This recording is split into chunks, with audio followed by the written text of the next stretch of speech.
Dumating na nga ang ating pinakamurang drone na mabibili sa Timo.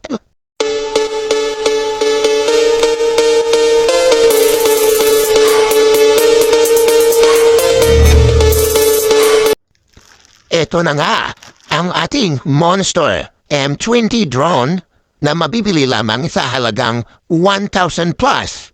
O diba? May ganun pala? Actually, this is my first time na bumili ng ganitong gamit, itong drone. At hindi na rin ako nag-expect na good yung quality niya. Pero sana naman ay good nga yung quality. Tara, buksan na natin ang pinakamurang drone na mabibili sa Temu.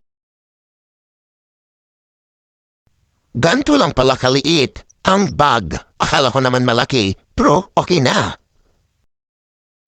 Heto na nga ang laman ng kanyang bag. First, meron siyang remote control at mga wire at kanyang charger. May libreng propeller na rin para pag nasira yung propeller, meron tayong pangpalit. Heto nga yung ads niya doon sa pinagbilan ko sa Timo. Diba ang ganda? Tingnan natin sa actual kung maganda nga ba. Kunin na natin ang ating drone. Sa pagkuha ko nga, lapak ang gaan na niya. Pero, as you can see, foldable lahat ng kanyang motor dun sa propeller.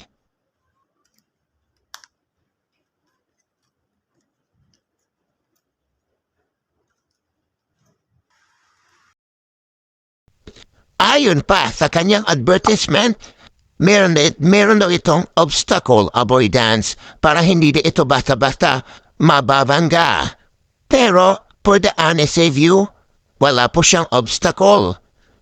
Wala po siyang obstacle. Hey, wala po. Hindi po yan totoo. For the honest review lang po ha. Pero, yung signal niya, napaka-lawak naman. Pero, as you can see nga sa ating drone, ito ay napakamura labang. Para po sa mga new beginners, sa mga new buys, sa mga magsisimula pa lamang. Ito ang bagay sa inyo.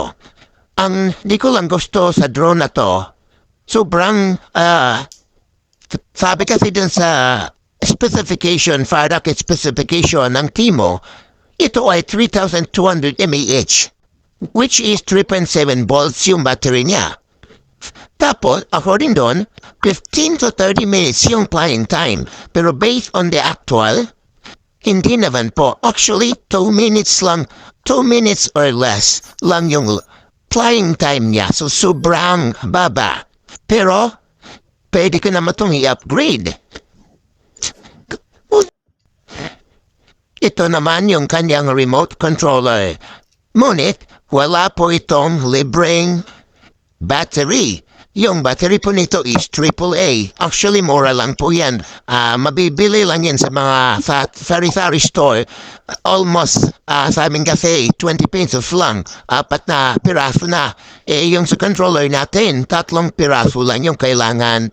Tapos, based on the experience, matagal naman lubat. Actually, hindi pa nalubat sa akin. Ilang wish na to.